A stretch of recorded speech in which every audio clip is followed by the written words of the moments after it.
بسم اللہ الرحمن الرحیم۔ السلام علیکم۔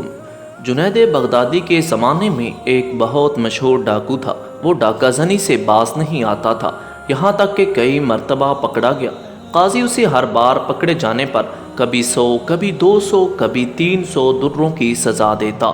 اسے اس وقت تک 16,000 درے لگ چکے تھے، مگر وہ اس قبیح فعل سے باز نہیں آتا تھا، حتیٰ کہ اس کا ایک ہاتھ بھی کاٹ دیا گیا، مگر وہ باز نہ آیا اور اپنے ایک ہاتھ سے ہی چوری اور ڈاکہ زنی کرتا رہا۔ لوگ اس سے بہت خوفزدہ رہتے، کوئی اس کے سامنے جانے کی جرت نہ کرتا۔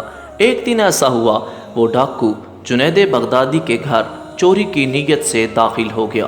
جنید بغدادی نے تجارت کی غرض سے کچھ کپڑے اور دیگر اشیاء منگوا کر رکھی ہوئی تھیں، انہیں 2-3 گٹھڑیوں میں باندھ رکھا تھا۔ مشہور ڈاکو جب دیوار کود کر گھر میں داخل ہوا تو اسے وہاں سامان جو گٹھڑیوں میں بندھا پڑا تھا نظر آ گیا۔ وہ ایک ہاتھ ہونے کے باعث ان کو اٹھا کر لے جانے سے قاصر تھا، اور ابھی یہی سوچ رہا تھا کہ کسی کو اس سامان اٹھا لے جانے کے لیے اسے مدد کے لیے ایک آدمی درکار ہے۔ اسی اثناء میں حضرت جنید بغدادی نماز تہجد کے لیے نیند سے بیدار ہوئے اور اپنے گھر کے صحن میں تشریف لائے۔ ڈاکو کی نظر آپ پر پڑی اور اس نے سمجھا کہ شاید یہ اس گھر کا کوئی نوکر ہے جو مالکوں کے بیدار ہونے سے قبل گھر کے کام کے لیے بیدار ہوا ہے۔ اس نے حضرت جنید بغدادی کو نہایت سخت آواز میں اپنے پاس بلایا، ادھر آؤ اور یہ گٹھڑی اٹھا کر میرے سر پر رکھو۔ حضرت جنید بغدادی اس کی جانب بڑھے اور گٹھڑی اٹھا کر اس کے سر پر رکھ دی۔ اس نے جب دیکھا کہ گھر کا ایک نوکر اس کے روب میں آ چکا ہے اور اس کے احکامات کی جوں توں تکمیل کر رہا ہے، تو اس نے بجائے اپنے سر پر گٹھڑیاں اٹھوانے کے حضرت جنید بغدادی کے سر پر گٹھڑی اٹھوانے کا ارادہ کیا اور انہیں اسی سخت لہجے میں حکم دیا، میرے سر پر یہ گٹھڑی نہ رکھو بلکہ اپنے سر پر رکھو۔ حضرت جنید بغدادی آمادہ ہو گئے۔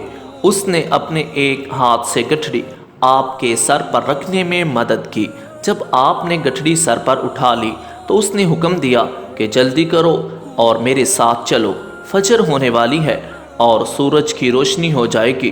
اس سے پہلے تم نے یہ گٹھڑی میری مطلوبہ جگہ تک چھوڑ کر آنی ہے، اور اگر تم نے دیر کی تو میں تمہاری مرمت کروں گا۔ حضرت جنید بغدادی اپنا مال اپنے سر پر رکھ کر اس کے گھر کی جانب چل پڑے۔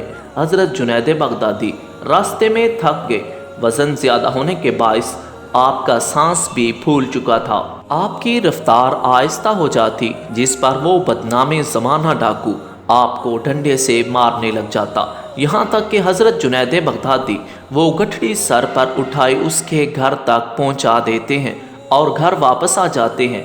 بدنام زمانہ ڈاکو نے ایک دن گزارا۔ وہ رات کو نہایت اطمینان سے سویا اور اگلی صبح اٹھا۔ اسے خیال آیا کہ جس گھر میں میں نے گزشتہ روز چوری کی واردات کی ہے اور سامان سر کا اسی گھر کے نوکر کے ذریعے یہاں تک لایا ہوں، کہیں وہ میرا راز فاش نہ کر دے۔ مجھے اس سے متعلق خبر رکھنی چاہیے اور چل کے دیکھنا چاہیے کہ آیا وہاں لوگ جمع ہیں یا نہیں۔ اگر تو جمع ہوئے تو یقیناً اس نوکر نے میرا راز فاش کر دیا ہوگا، وہ تفتیش کر رہے ہوں گے، اور اگر وہاں خاموشی ہوئی تو یقیناً نوکر نے میرے متعلق کسی کو ڈر کے مارے نہیں بتایا ہوگا۔ چنانچہ وہ آپ کے گھر کی جانب چل پڑا۔ وہاں پہنچ کر کیا دیکھتا ہے کہ لوگ آ رہے ہیں اور گھر میں قطار در قطار داخل ہو رہے ہیں۔ گھر میں داخل ہونے والے افراد حلیے سے نہایت پرہیزگار اور متقی لگ رہے تھے۔ وہ بڑا حیران ہوا۔ اس نے کسی سے پوچھا کہ یہ لوگ کہاں جا رہے ہیں۔ اسے بتایا گیا، کیا جانتے نہیں کہ یہ ایک بہت بڑے شیخ پیر کامل کا گھر ہے؟ اس نے استفسار کیا کہ کیا میں ان کو دیکھ سکتا ہوں؟ بتایا گیا، ہاں دیکھ سکتے ہو۔ معلومات دینے والے نے اسے اپنے ساتھ لیا اور گھر میں داخل ہو گیا۔ اس دوران ڈاکو نے اپنا کٹا ہوا ہاتھ چھپا لیا کہ کہیں گھر کا نوکر اسے پہچان نہ لے۔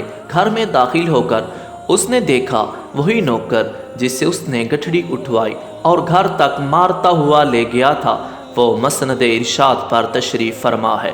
معلوم کرنے پر پتہ چلا کہ یہ حضرت جنید بغدادی ہیں جو ولی کامل ہیں۔ تو اس چور کے دل کی دنیا بدل گئی۔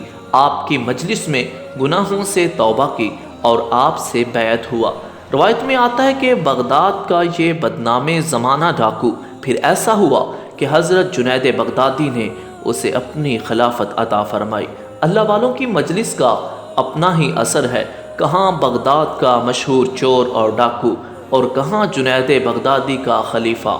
یہ اللہ والوں کی محفل کا اثر تھا کہ دل کی دنیا ہی بدل گئی اور راہ راست اختیار کی۔